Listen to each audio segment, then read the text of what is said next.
여러분 안녕하세요. 오늘은 10주차가 시작되겠습니다. 10주차 강의입니다.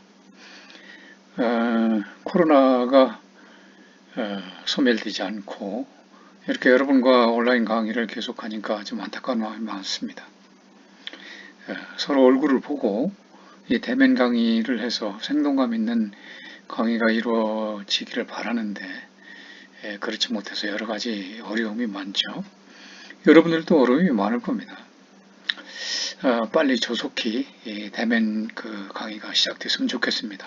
물론 이제 코로나가 빨리 진정이 좀 됐으면 하고요. 오늘 시간은 지난주에 이어서 그 자각과 관련된 내용을 강의를 하도록 하겠는데요.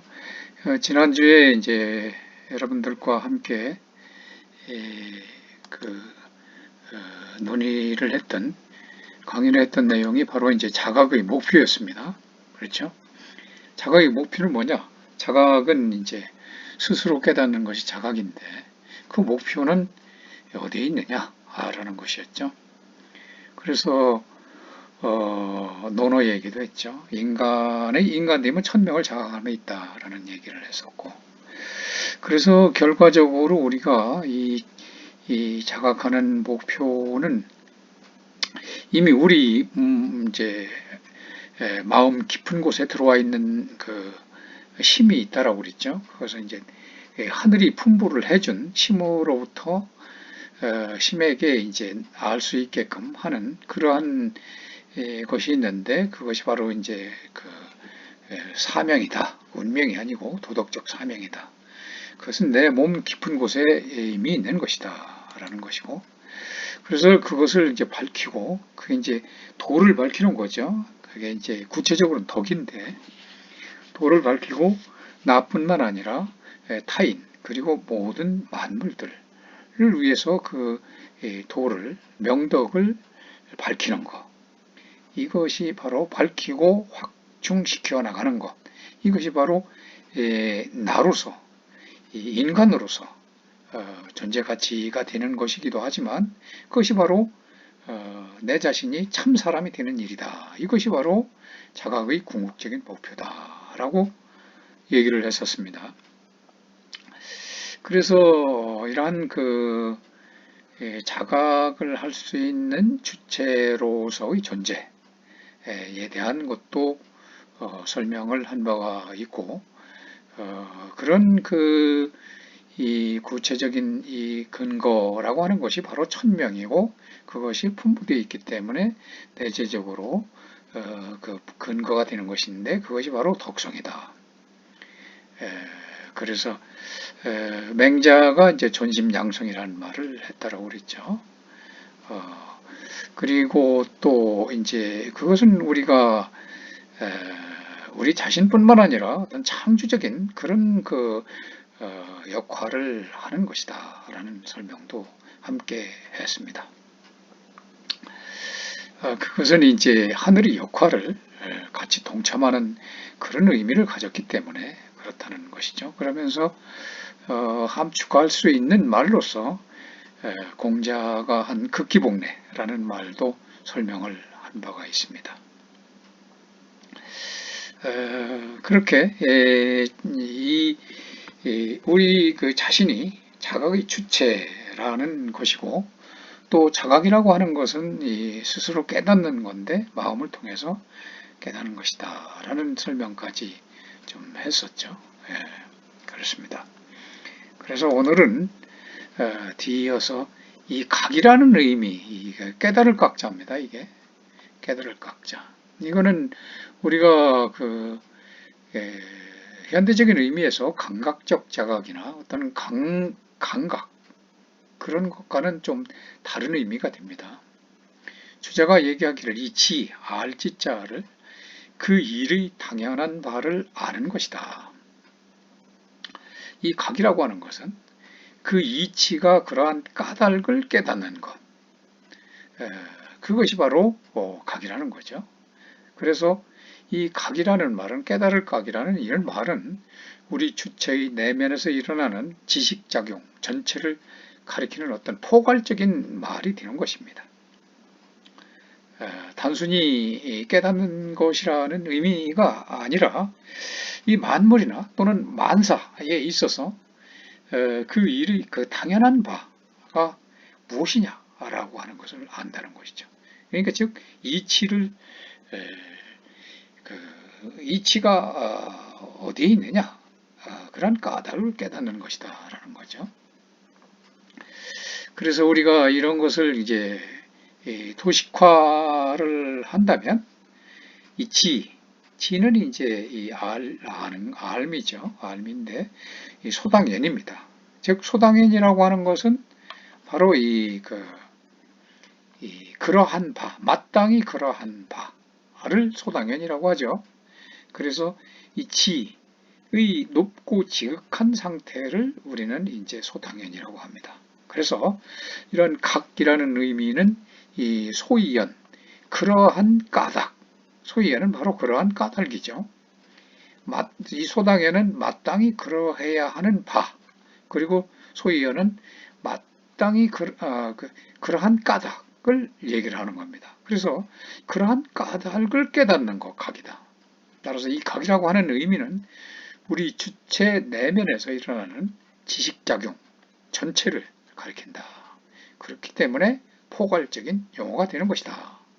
라고 하는 거죠. 또 이제 그런 의미에서 우리가 일본 학자가 얘기를 한 바가 있습니다. 나카이리 켄이라는 학자가 이 각이라는 말을 성자, 이 각성할 때 성, 또는 자각으로 이렇게 표현을 한 바가 있죠. 모증산도 도덕적 심령으로서의 각을 풀이를 하고 있습니다. 이 깨달음이라고 하는 의미를 이제 분석적으로 그렇게 풀이를 하는 거죠. 그래서 맹자에서의 이 각이라고 하는 의미는 바로 앞서서 얘기한 대로 자각의 의미로서의 그 각인데 인간 주체를 떠나서는 성립할 수가 없는 그런 개념이죠. 뿐만 아니라 자각이라고 하는 것은 이 자득, 스스로 내가 얻었다라는 뜻도 포함이 되는 것입니다. 맹자 이루장과해서 군자가 깊이 추구하여 들어가는 데 있어서 그 올바른 방법으로 하는 것은 몸소 그 도리를 체득하고자 함에 있다. 라고 이렇게 체득이라는 말이 나오죠. 얻었다는 뜻입니다. 몸으로서 몸소 그것을 얻었다라는 것이죠. 그래서 몸소 도리를 체득하게 되면 그것이 언제나 마음속에 존재해서 흔들리지 않게 되고 그렇게 마음이 흔들리지 않게 된다면 그것은 취해서 응용하는 것이 무궁무진하게 될 것이다. 그것을 취하여 응용하는 것이 무궁무진하게 된다면 일용, 만사, 이 좌우, 신변의 모든 일이 이 도리의 본원에 합치게 될 것이다. 그래서 군자는 스스로 도리를 체득하고자 하는 것이다. 라고 이렇게 얘기를 하고 있습니다. 그래서 인간의 이 주체적 자각이다. 이것은 우리가 이것을 떠나서는 이 주체적 자각을 하지 않고서는 어떤 선험적 원리다. 또는 천명이다. 또는 천도다. 라고 하는 이런 부합되는 바람직한 삶을 위한 그 보편적인 원리를 찾을 수가 없는 거죠. 있을 수가 없는 겁니다. 그래서 이것을 맹자는 이제 자득으로 설명을 하는 거죠. 그것을 나 자신이 스스로 체득을 하는 것이다. 이렇게 설명을 하는 겁니다.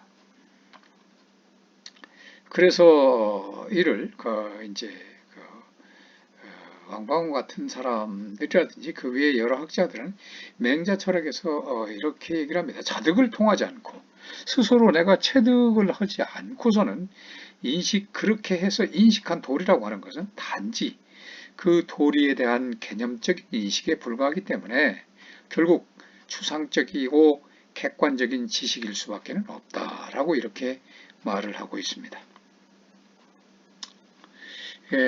따라서 우리가 인간이 외물의 세계에 구속되지 않고 만물과 원만하고 조화로운 관계를 유지하면서 개체적 자의 존엄성을 이렇게 확보할 수 있는 통로라고 하는 것은 역시 오로지 인간의 주체적 자각을 통해서만 가능한 것이다 라는 거죠. 우리 인간이 만물의 영장이다. 또 존엄한 그런 존재다. 존엄성이 있는 존재다. 이렇게 하는 것은 그런 것들을 실질적으로 확보할 수 있는 것은 오로지 우리가 주체적 자각을 통해서만 가능한 것이지 그 외에 다른 방법은 없다라는 거죠. 그래서 주자는 이를 스스로 몸에 얻으니 처한 곳이 편안하고 굳어서 흔들리지 않는다. 이렇게 설명을 한과 아울러서 이 족이라는 사람은 학문은 반드시 그 근원을 탐구하는 거죠. 그래서 그 본성, 본래의 그런 그 성질, 특성 이런 것을 자득하게 함으로써 스스로 체득을 하게 함으로 해서 그렇게 해서 얻어지게 되면 그러면 외물이 아무리 나한테 어떠한 모습으로 닥쳐온다고 하더라도 이름 지을 수 있고 그것을 능히 분명하게 규명 지을 수가 있고 어떠한 일이 닥친다고 하더라도 미혹하지 않는다라고 하는 거죠. 미혹이라고 하는 것은 무엇에 홀려서 정신을 차리지 못하게 혼미스러운 그런 상태가 바로 미혹이죠. 그래서 우리가 이 학문을 하는 이유가 바로 그 근원을 탐구하는 거죠. 어떠한 어떠한 사에 대해서 근원을 탐구하게 되면 결국 본성을 체득하게 됩니다. 그 어떤 물이라든지 어떤 사라든지 이런 거에 대해서의 근본적인 그런 특성, 그것을 자득하게 될 수가 있죠. 그렇게 되면 어떠한 외물이 나한테 닥쳐온다고 하더라도 분명하게 그것을 규정질 수가 있고 어떤 일이 나한테 닥친다고 하더라도 절대로 미혹하지 않는다는 것입니다. 그래서 맹자도 그렇게 얘기를 하죠. 구하면 얻게 되고 버려두면 잃게 된다. 그런 경우에는 구하는 일은 얻는 데 도움이 된다. 나에게 있는 것을 구하기 때문이다. 이렇게 설명을 하고 있습니다. 두드려라. 그러면 열리리라. 이런 말이 있죠. 마찬가지로 맹자도 그렇게 얘기를 한 겁니다. 이미 모든 것들이 해답, 키는 다른 곳에 있는 게 아닙니다. 내 마음속 그 깊은 곳에 다 들어있다. 그렇기 때문에 구하면 얻게 되고 버려두면 잃게 된다는 거죠. 구방심이라는 말도 있었습니다. 잃어버린 마음을 구하라, 되찾자 이런 얘기를 했었던 바가 있죠. 이게 바로 맹자가 얘기한 얘기입니다. 여기서도 마찬가지로 구하면 얻게 되고 버려두면 잃게 된다라고 이렇게 설명을 하는 거죠.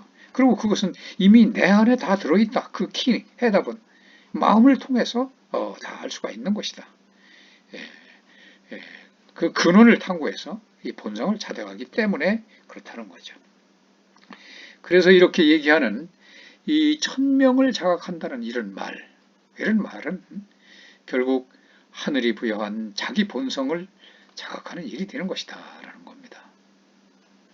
이미 천명이 우리 인간한테 하나의 그 본성으로서 분별을 한 것이 바로 천명입니다.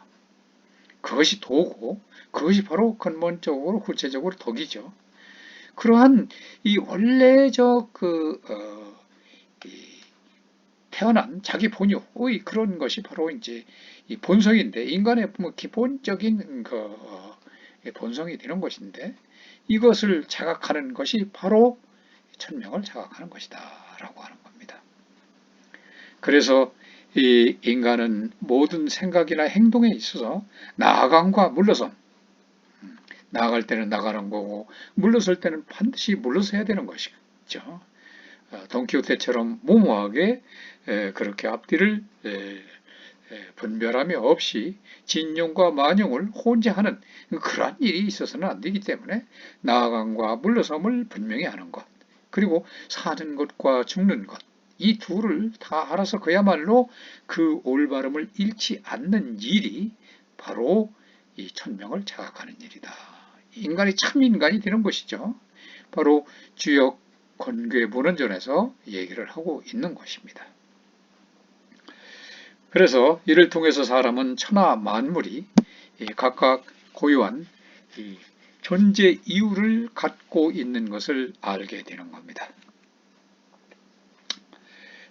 그래서 이 천리에 순응해서 바로 천명을 따르는 것이죠. 천리에 순응해서 자연의 질서 그리고 조화를 이루는 그런 경지에 도달할 수가 있는 것입니다. 자각을 함으로 해서 천리에 순응하게 되고 자연 질서와 조화를 이루는 생활을 할 수가 있는 것이죠. 그래서 이제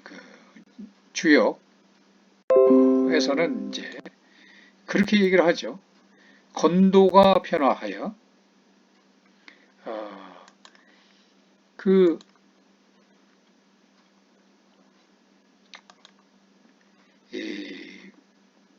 모든 사물들의 그 본성과 그리고 하늘의 명을 올바르게 해서 그 큰 조화를 보존하고 모은다. 이에 곧고 발음이 이로운 것이다. 건괴의 강건함이 모든 사물들 위에 우뚝 섰을 때 만국이 평안하다. 바로 주역 건괴 단전에서 나오는 설명이 됩니다.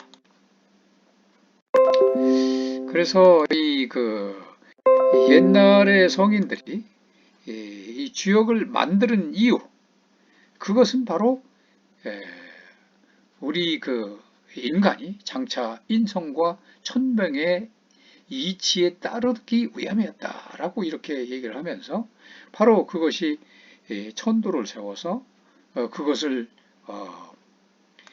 유와 강이라고 이렇게 설명을 하면서 인도를 세워서 그것을 인과 의라고 하였다라고 주역 설계전에서는 설명을 하고 있습니다. 이 강함과 부드러움 이런 거, 그리고 사람이 가야 될 도리, 이것이 바로 이제 인도죠. 그것의 중심이 바로 인과 의라고 하는 겁니다. 바로 주역에서 얘기하는 것은 이 우주 만유의 어떤 원리, 법칙 이런 것을 인간의 그 어떤 인성과 그대로 인간의 입장에서 성명으로서 그대로 대치시킨 것이 바로 인의 예지라고 했습니다. 바로 사덕이죠. 건원 이정이 인의 예지와 상대적으로 대대된다라고 설명을 한 바가 있습니다. 그래서 이 주역에 따르면 이 천도의 변화에 따라서 이 만물은 각기 제 나름의 그 품성과 생의 법칙을 지니고 있다. 그래서 인간 또한 인격적 본질을 품부받았다는 거죠. 그래서 인간은 모름지기 자신의 본질을 자각을 해서 스스로의 그 성명, 바로 인성과 천명의 이치죠. 그런 것에 따라서 그 본래적 덕성을 현실적으로 우리에게 구현해야 되는 그런 의무가 있다는 거죠. 이것이 바로 사명이죠. 그렇게 할 때만이 비로소 인간의 그 인간다움을 얻을 수가 있는 것이고 참 인간이 될 수가 있다는 것입니다. 그래서 인간은 자신의 존재 의미를 자각할 수 있는 존재일 뿐만 아니라 다른 존재자와 구별되는 가치의식, 이 담지자죠. 이 담지자라는 그 도덕적 특성을 갖고 있다라는 것입니다. 이 담지자라는 건 담력과 지혜를 가진 자라고도 하죠. 그래서 이러한 것은 결국 자기와 더불어서 다른 존재자의 존재까지도 함께 드러내주는 천명구현의 그 주체적 참여자로서의 존재의 힘을 의미하는 것입니다.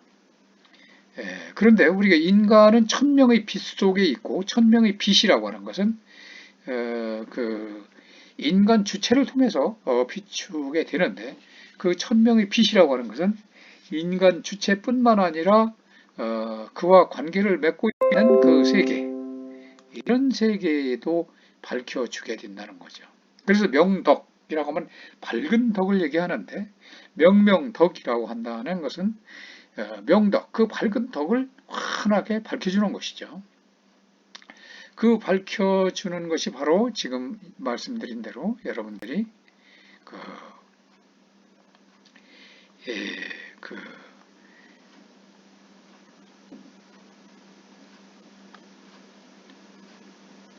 지금 얘기한 바와 같이 천으로부터 이 천명이 우리 인간한테 풍부해준 그런 것이죠. 그래서 우리 그 천명으로부터 풍부하던 이러한 이 덕을 우리가 스스로 마음을 통해서 그것을 비칠 수가 있는 거죠.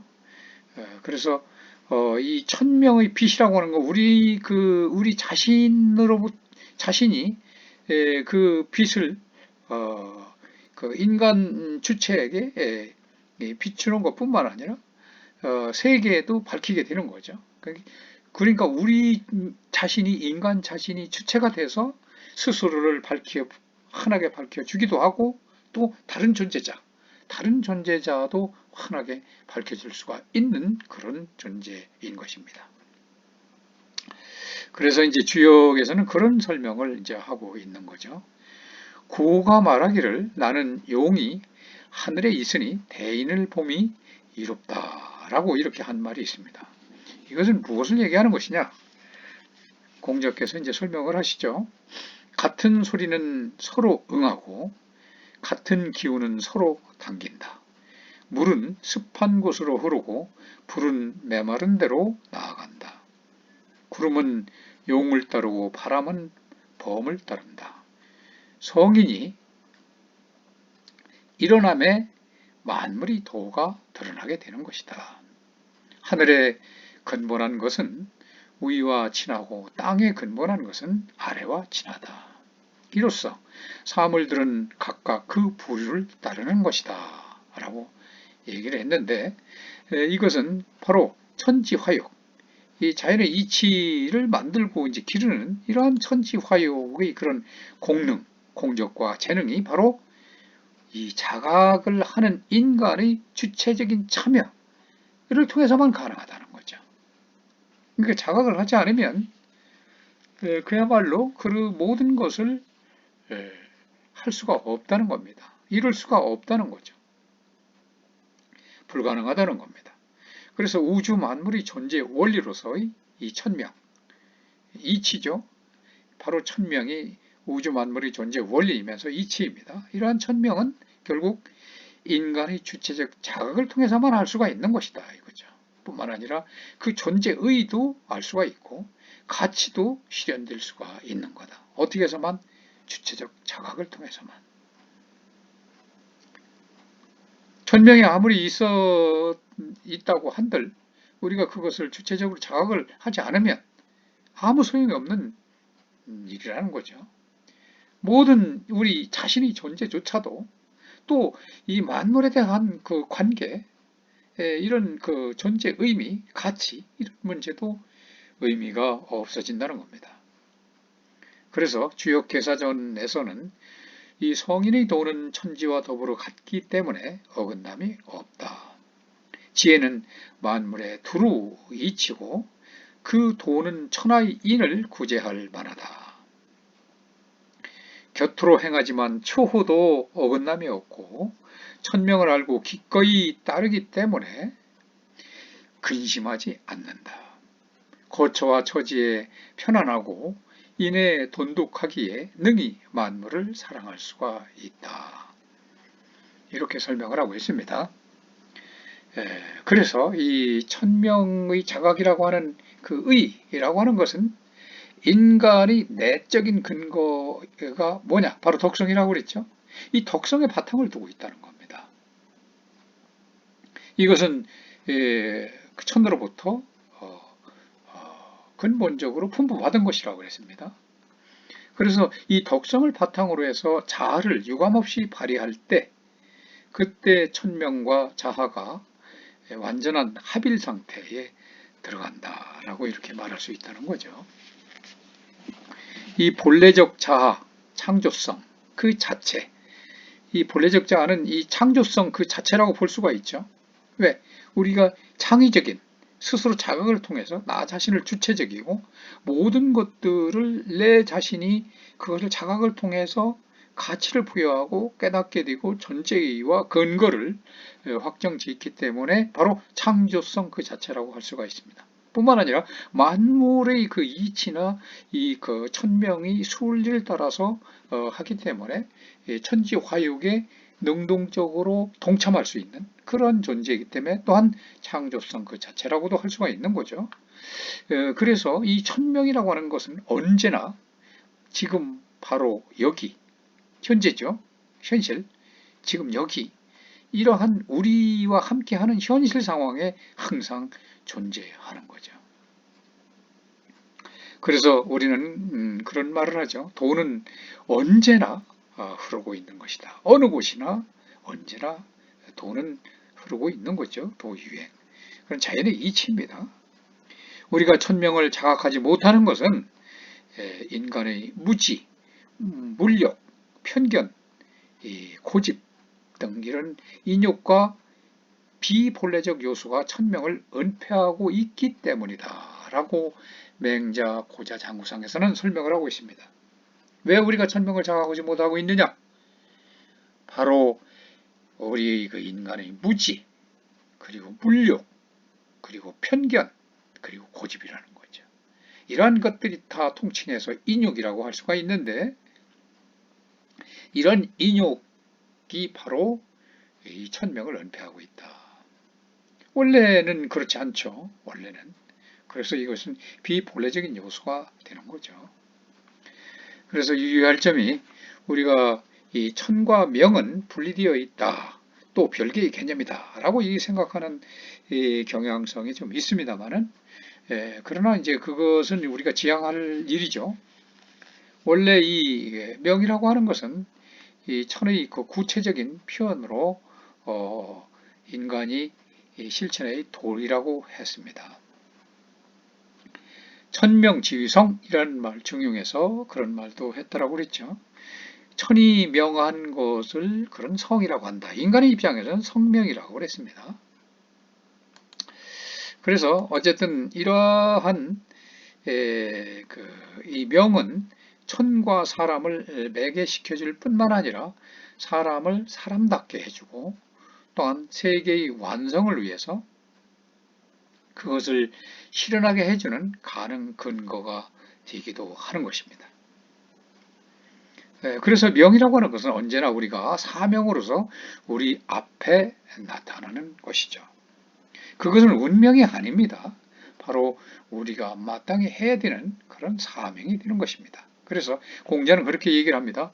천명을 알지 못하면 군자가 될 수 없다. 천명을 알지 못하면 된 사람이 제대로 된 사람이 될 수가 없다라는 것이죠. 그래서 이 천의 존재 그 자체라고 한다면 바로 명이라고 하는 것은 그 존재의 구체적 표현이라고 말할 수가 있다는 거죠.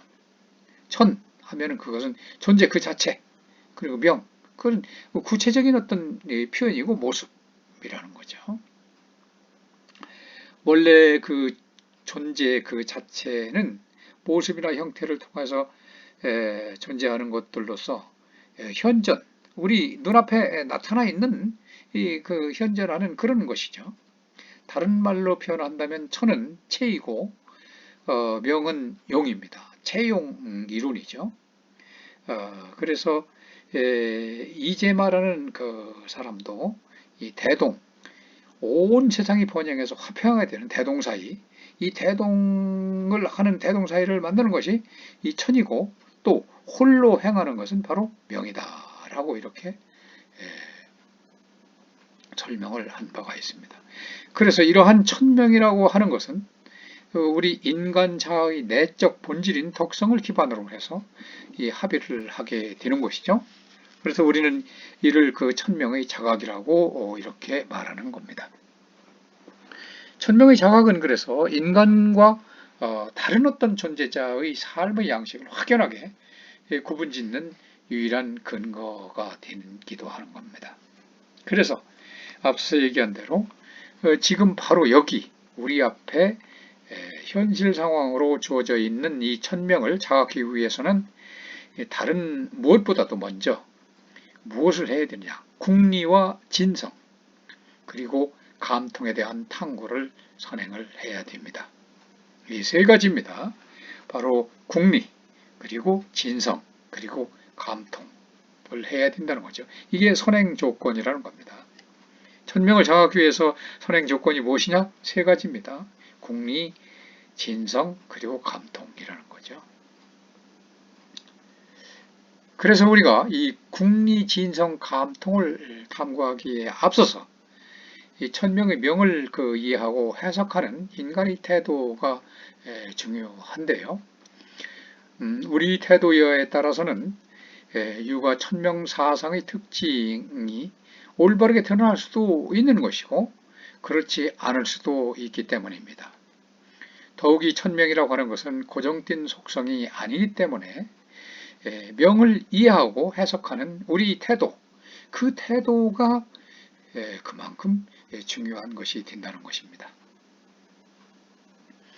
이 설명한 대로 명이라고 하는 것은 인간의 밖에서 인간의 존재 방식을 규정하고 한정하는 일종의 힘 내지 명령을 가리키기는 하지만 보통은 우리가 논어 안전편에서 얘기를 했듯이 이 죽고 사는 것은 명에 달려있고 부귀는 하늘에 달려있다라는 그런 말처럼 우리 인간이 노력을 다한 뒤에 불가항력으로 오는 운명 또는 인간의 힘으로 결정할 수도 변화시킬 수도 없는 그러한 어떤 필연성을 의미하기도 합니다.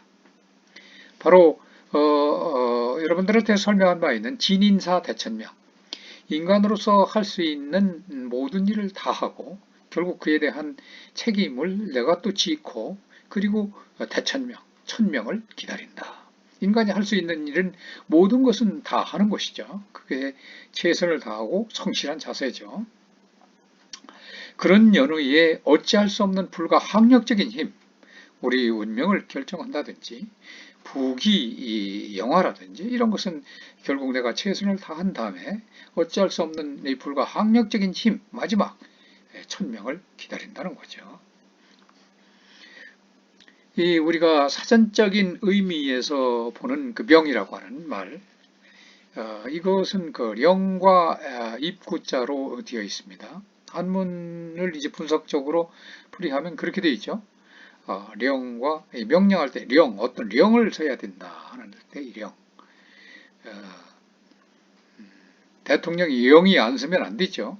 대통령이 이제 영이 써야 되고 대통령이 말하면 그 영이 써야 되기 때문에 그 시행에 있어서 착오가 없도록 돼야 되는 것이고 입구자, 이 구가 있습니다. 이 명이라고 하는 것은 바로 이렇게 령자와 입구자가 합쳐져 있는 겁니다.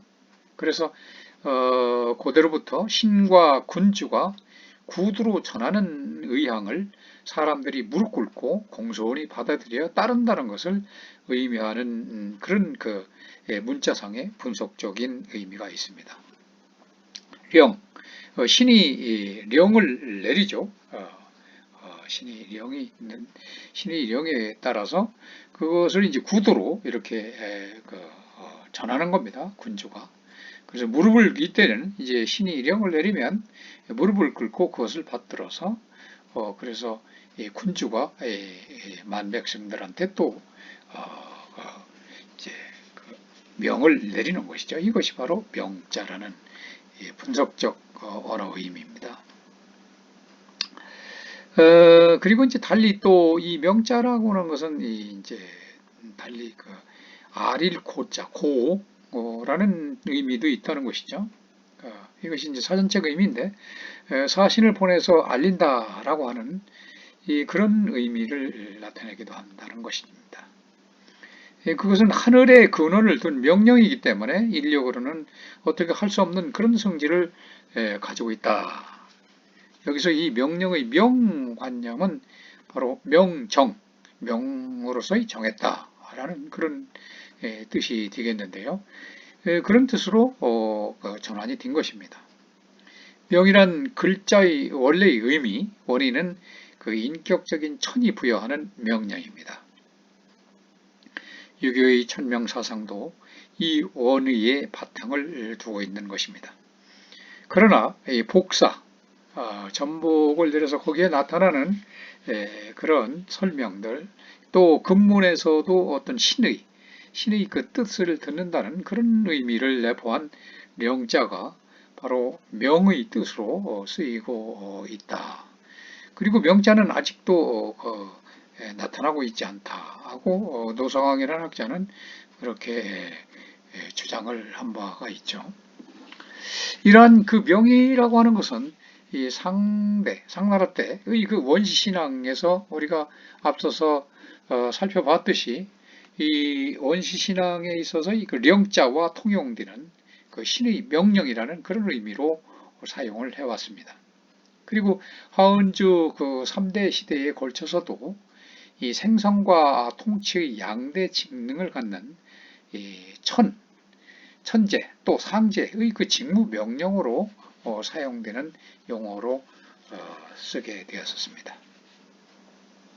공자 이후에는 즉 춘추 시대 이후죠.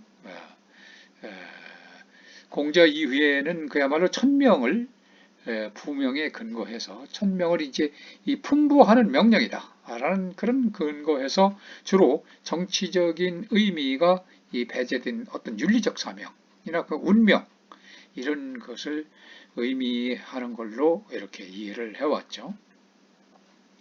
그래서 이 명이란 말이 이때부터 그 육아의 어떤 중심 개념으로 등장하게 된 것입니다. 이 구분이라고 하는 것이 대체적인 그런 구분이고 실제로 이제 사용되는 명 개념은 여러 가지 다양성이 좀 있습니다. 그래서 이게 푸스넨이라고 하는 학자, 이 성명 고운 변증이라는 그 책을 통해서 의하면 공자 당시에는 천명은 고정불변이다라고 이렇게 생각하는 그런 일종의 숙명론적인 그런 정명론을 그 얘기하는 그 명의 그 의미를 말을 했을 뿐만 아니라 두 번째는 이 천의 그 도덕을 고취해서 악덕을 벌한다는 그런 의미. 그래서 이 상벌이라고 하는 것은 인간의 소행에 의해서 이루어진다라고 하는 명정론이라는 입장. 그리고 세 번째는 이 천명은 일반적으로 그 선한 행동을 한 사람한테 상을 주고 악을 한 사람한테는 벌을 준다. 그렇지만 유덕한 사람이라고 해도 사실 장수를 누리지 못하는 경우가 많죠. 덕이 많은 사람, 그런 사람이라고 해서 꼭 오래 사는 건 아닙니다. 또 아주 사악한 그런 사람이라고 하더라도 가난과 고통을 받지 않는 경우가 많죠. 얼마든지 있습니다. 이것을 인정하지 않으면 안 된다라고 하는 그 후명론 그런 주장을 또 했고 또 네 번째는 숙명론과는 다른 어떤 자연 숙명론이라고 할 수 있는 운명론. 이 숙명론과 운명론은 좀 차이가 있죠. 숙명론에서는 천명은 의인신적인 권력으로부터 내려온다고 이제 생각을 하지만 이 명운론에서는 어떤 자동적인 법칙으로만 나타나는 것이다. 숙명론은 이제 이게 그 신이 그 인격신이 되어가지고 사람과 비슷하다는 거죠. 그래서 그 이제 성격이 왔다 갔다 할 수가 있는 거죠. 마음이 변할 수가 있는 거고 그때에 따라서 이제 내려지는 어떤 이런 조치들 이런 것에 반해서 운명론은 이미 법칙으로 정해져 있다는 거죠. 이런 차이가 있다는 겁니다. 이 다섯 번째는 묵자에 의해서 창조된 그 숙명론이라고 할 수 있는 이런 비명론 이렇게 다섯 가지 종류의 천명론이 이제 발생을 한 바가 있습니다. 그래서 이제 또 한때는 그렇게 유행을 했었죠. 이 중에서도 이제 공자는 특히 명을 인간의 그 주체적 자각과 인간의 자유의지가 미치지 못하는 그러한 그 객관적인 제약이라는 이 두 가지 의미로 해석을 하고 있습니다. 그렇게 그 공자가 바로 하늘이 나에게 인류를 구제할 덕을 주었는데 환티가 감히 나를 어떻게 할 수 있겠는가라고 이렇게 한 말이라든지 올바른 도가 실현되는 것도 명이요 올바른 도가 폐해지는 것도 명이다. 공백류가 명에 의해 어찌하겠는가라고 한 말은 그 단적인 예가 된다라고 볼 수가 있는 거죠. 그래서 이제 이런 것은 이제 이 공자는 바로 이 운명론이라고 하는 그런 입장은 우리가 천명을 우리 스스로 자각을 통해서 우리가 주체가 돼서 모든 창의적 존재로서 행할 수 있는 것이지만 그러나 그런 다른 의미가 함축되어 있는 것은 바로 초월적인 어떤 그런 능력, 하원주 시대 때의 그 천재나 그 하원주 시대 때의 그 천재의 입장 또는 상제의 그런 그들이 할 수 있는 그런 그 초월적인 어떤 힘, 우리 그 목숨이나 생명이나 또 우리 부귀영화라든지 이런 것들은 인간으로서 어찌할 수 없는 초월적인 힘을 인정하는 것이죠. 그런 부분적인 측면에서 이렇게 인정하는 운명론을 얘기를 했던 것이죠. 그래서 우리가 여기서 얘기하는 전자의 입장이 공자가 지닌 이 주된 관심사가 바로 유가 사상이 지향하는 하나의 그 교의, 중심 교리죠. 중심 교리가 된 것입니다. 그러니까 주체 우리 인간이 천명이라고 하는 것이 이미 내재적으로 풍부가 되어 있기 때문에 덕으로서 구체적인 것이 덕으로서 있는데 그것을 우리가 주체적으로 자각을 할 수 있는 존재가 인간이다. 그러기 때문에 그러한 그 천명은 근본적으로 그것은 하나의 그 운명이 아니라 사명이 되는 것이다. 이것이 바로 이제 주된 관심사죠. 그리고 다만 우리가 어찌할 수 없는 불가항력적인 그런 초월적인 어떤 힘 이것을 아주 부정한 건 아니라는 거죠. 이 주된 관심사가 바로 이제 우리가 얘기하는 주체적 자각 그런 천명의 그런 입장 우리가 하나의 주체적인 그런 존재 그 자유의지 창의성 이런 것을 얘기를 하는 겁니다. 그래서 여기서 두 가지 사실을 우리가 확인할 수가 있는데 서주 말 동주 초에 이르러서 주나라 때죠. 그러니까 주나라 때 주나라 말기에 이르러서 인격적인 천명 사상이 부정되어 있던 겁니다. 그래서 운명 또는 숙명의 뜻을 지닌 이런 명의 개념이 출현을 했던 것인데 또 그뿐만 아니라 인간의 주체적인 자각의식이 또 대두됐었던 거죠. 우리 앞서서 공부를 한 바가 있죠. 혼란기고 이제 어떤 사상적인 체계가 확립이 안 됐던 그런 그 혼재됐던 그런 시기였습니다. 그래서 운명이라고 하는 어떤 이 천명의 그런 그 개념 그리고 또 두 번째 이게 인간의 주체적인 자각의식을 갖게 되는 인본주의적인 그런 그 태동 이런 것들이 동시에 있었던 거죠. 그래서 이러한 그 반성적 인식을 토대로 해서 유가의 천명이 비록 새로운 모습을 띠게 된 것이고 인간 앞에 나타나는 것은 삶의 원리가 바로 작동되게 된 것입니다. 그래서 이렇게 했을지라도 묵자의 그 비명론이 그 예증을 하듯이 당시에 많은 사람들에게 오해를 불러일으킨 것만은 사실입니다. 여기에 바로 그 유가 천명의 명을 어떻게 해석하고 어떤 방향에서 이해할 것이냐 하는 바로 인간 주체 입장과 자각의 문제가 제기될 수밖에 없는 거죠. 그래서 조기라고 하는 사람은 맹자 진심 장구상에서 나타나는 그런 명을 주회를 하면서 인을 행하는 것은 자기 자신에 달렸고 부귀는 하늘에 달려 있다. 라고 한 말에서 알 수 있듯이 통상 우리가 천명이라고 할 때의 그 명은 다음 두 가지 의미로 해석되고 이해되어 왔다. 하나는 자의 내적인 것으로 천부의 덕성 내지 천도 구현의 사명으로 명을 이해하고 명을 해석하고 이해하는 그런 입장이고 또 다른 하나는 인간의 능력을 벗어난 그 자의 외적인 명수의 길고 짧음이나 복리 이달과 같은 그야말로 명을 객관적 한계를 의미하는 운명론적인 것으로 해석하고 이해하는 입장이다. 이 두 가지 입장을 얘기를 한 것이죠. 따라서 인의 예지라는 도덕적 가치라고 하는 것은 그 가치 실현의 가능 근거가 선천적으로 부여된 자의 덕성에 있기 때문에 바로 구하면, 자기가 노력하면 얻을 수 있는 것이지만 부귀영달이나 명수의 길고 짧음과 같은 그러한 것은 이 본래 자의 외적인 것이기 때문에 주어진 바의 명분이기 때문에 이 구하거나 바란다고 해서 얻을 수 있는 것은 아니다. 따라서 인의 예지 사덕의 실현이라고 하는 것은 인간에게 사명으로 주어진 것이다. 또 이 부귀영달이나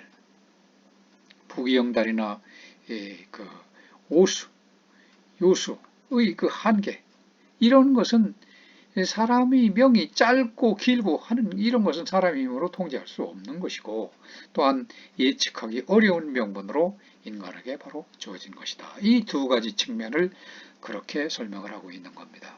그래서 맹자는 이 성과 명의 대립을 명확히 인식하고 명을 인위를 넘어선 사실적인 필연적성으로 받아들이고 있는 것입니다. 이때 명이란 그 하늘이 점지한 인간의 운명입니다. 바로 사람들이 이루고 따라야 하며 밝혀야 할 것이라는 거죠. 그래서 이 맹자는 인간이 자신의 존재 근거인 이 천명 안에서 후천적인 제한을 받는 이 존재일 수밖에 없다라는 사실, 이 사실 어느 정도 인정을 했고 또 뿐만 아니라 그가 천명을 인간사의 원인으로서 이 도덕적 의무의 바탕으로 자각을 하면서 또 인력으로 그렇게 하려던 것이 아닌데도 그렇게 되는 것은 하늘의 뜻이라는 거죠. 사람의 힘으로 그렇게 하려고 하는 건 아니었는데도 억지로 그렇게 됐다라고 하는 것은 바로 하늘의 뜻이다. 그리고 이르게 함이 없는데도 내가 그렇게 하지 않았는데도 저절로 닥쳐오는 것은 바로 무엇이냐? 명이다. 라고 이렇게 설명을 하고 있는 거죠. 그래서 맹자 만장장구상에서 그렇게 표현을 하고 있는데 이 천과 명을 바로 이제 그렇게 정의를 한 것이죠. 그래서 행함에는 행하는 거, 내가 행하는 거, 이 행함에는 혹 행하게 하는 자가 있고 행하지 못함에 있어서는 혹 행하지 못하게 하는 자가 있다. 행하고 행하지 못하고는 사람이 할 수 있는 게 아니다. 내가 노나라 군주를 만나지 못한 것은 바로 천명이다. 장씨의 아들이 어떻게 나로 하여금 만나지 못하게 할 수 있겠는가? 라고 이렇게 말하는 것은 결국 이것을 단적으로 요약해서 말하는 것이라고 볼 수 있는 겁니다.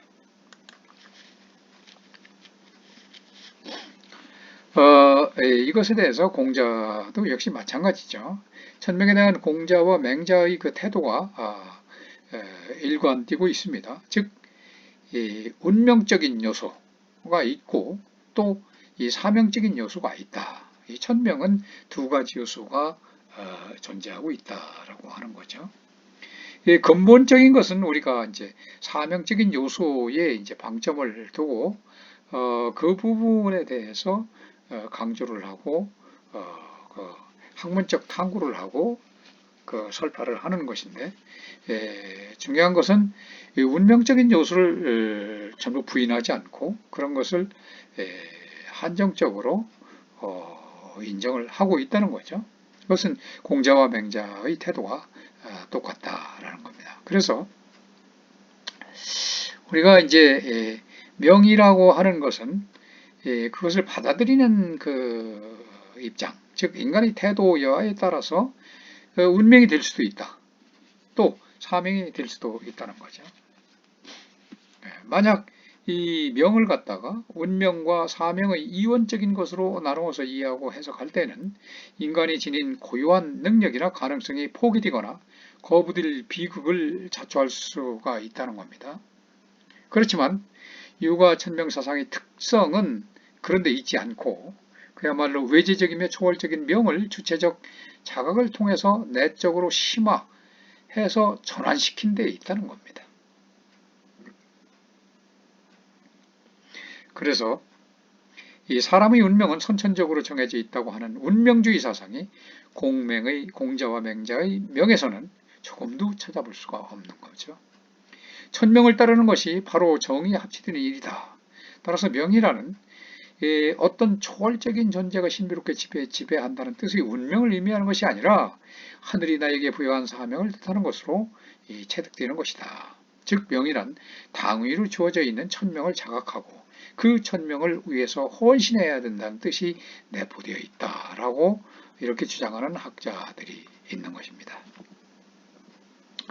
유한자로서의 인간이 천명을 철저히 자각했을 때 이는 마치 한계 상황을 통해서 우리 인간이 실존을 자각할 수 있으며 이로 인해서 절대자의 초월의 기반을 얻는 것과 마찬가지로 자아실현의 의의와 그 사명이 더욱 확실해지고 또한 자기 노력도 배가 되게 된다라고 이렇게 김병호 학자는 주장하고 있습니다.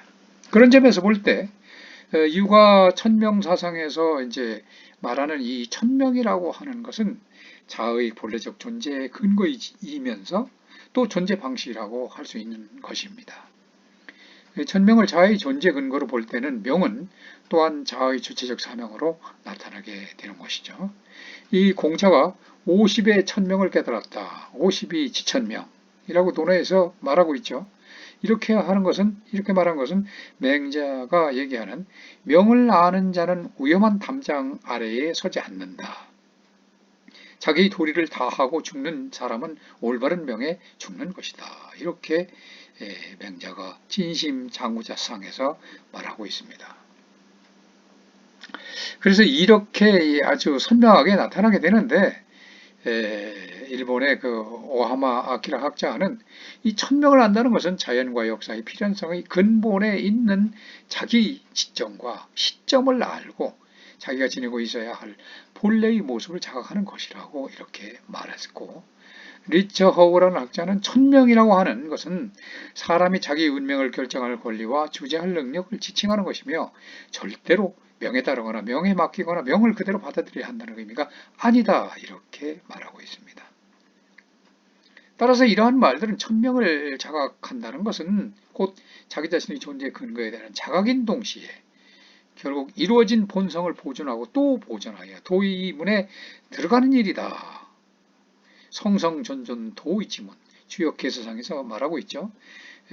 하늘이 나에게 부여한 사명을 깨닫고 그것을 자유의지의 바탕을 둔 도덕적 실천을 통해서 지금 바로 여기에서 구현한 일로 되는 것입니다. 결국 인간은 천도에 근거하고 있는 자신의 심성 속에 내재한 보편적 도덕률을 깨닫고 그것을 보존하고 자유롭게 실천해야만 다른 존재들과 구별되는 자기의 참모습을 발견할 수 있다. 그렇기 때문에 인간이 실제로 자기 자신을 뛰어넘어서 그야말로 천일합덕 그런 그 이상적 경지에까지로 나아갈 수 있고 또 이 세계 안에서 인도를 완성시킬 수 있는 그러한 것은 바로 이 천명의 주체적 자각을 통해서만 자신의 본성을 잘 보존하고 그리고 선심을 밝혀낸 데 있다라고 이렇게 얘기를 하고 있습니다. 바로 하늘은 만물을 낳아서 이들로 하여금 자기 생을 완수하게 하는데 인간은 천의 그러한 뜻을 받들어 본래적인 자아를 확립하고 성공과 실패에 상관없이 이를 현실사에 구현할 그런 의무와 책임이 있다는 것이죠. 여기서 이른바 이 지천명이 문제가 되는 거죠. 천명을 안다는 거. 육아에서 천명을 안다는 것은 군자가 되는 바로 필수 조건입니다.